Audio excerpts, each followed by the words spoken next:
ตอบបងប្អូនយើងមកឆែកប្រព័ន្ធរឹសតឡូងទាំងអស់គ្នាបងប្អូននេះមើលសភាពដីគឺអត់មានកាយទុកមុនទេណាបងប្អូនគឺយើងមកកាយជាស្ដែងតែម្ដងបងប្អូន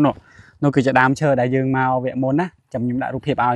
នេះគឺជារូបភាពកំពុងតែដាំឥឡូវនេះគឺតឡូងរបស់យើងចាប់ដើមដុះហើយពោះតឡូងនេះគឺយើងបានត្រាំដើមមុនដាំអញ្ចឹងបងប្អូនដែលឃើញវីដេអូខ្ញុំភាសាឃើញដឹងហើយគឺខ្ញុំតែនិយាយថាពេលដែលត្រាំដើមទៅជួយឲ្យតឡូងបងប្អូនឆាប់ដុះហើយជីងរឹសបានច្រើនអញ្ចឹងយើងមកឆែករឹសទាំងអស់គ្នាបាទ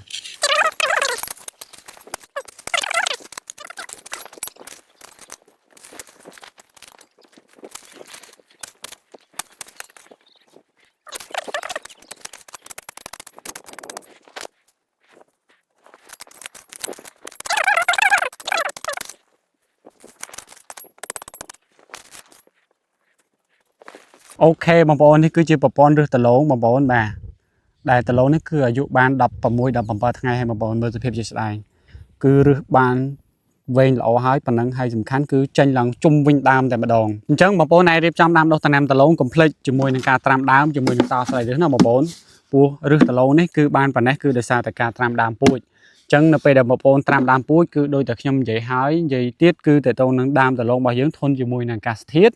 ហើយវាឆាប់ចេញប្លុកចេញស្លឹកព្រោះដូចស្អីវាជួយទៅដាស់ភ្នែកដំឡូងនៅពេលដែលបងប្អូនត្រាំជាមួយនឹងទឹកជីហើយជាពិសេសគឺប្រព័ន្ធរឹសជួយឲ្យតឡូងបងប្អូនចេញរឹសបានច្រើនហើយរឹសលូតបានវែងបងប្អូនតឡូងនេះអាយុបាន16 17ថ្ងៃរឹសចេញបានប៉ុណ្ណេះបងប្អូនទទួលយកបានអត់បាទអញ្ចឹងបងប្អូនដែលចង់ឲ្យដំឡូងធន់ជាមួយនឹងអាកាសធាតុហើយឆាប់ដុះចេញរឹសបានច្រើនកុំភ្លេចប្រើជាមួយនឹងតោតរឹសមកកដុងនេះគឺចំណុះ5លីត្របងប្អូនទិញមួយកេះថែមជូនមួយកដុងមួយកេះមាន4កដុងណាបងប្អូនអញ្ចឹងបងប្អូនដែលត្រូវការអាចឆាតចូលពេកឬក៏ខមមកលេខទូរស័ព្ទផ្ទាល់បានហើយបងប្អូនដែលចង់សួរនាំបន្ថែមក៏អាចសួរនាំបានអត់គិតថ្លៃទេបងប្អូនប្រឹក្សាយោបល់មុននឹងទិញយកទៅប្រើប្រាស់ក៏បានអរគុណច្រើនបងប្អូនដែលបានទស្សនាវីដេអូនេះ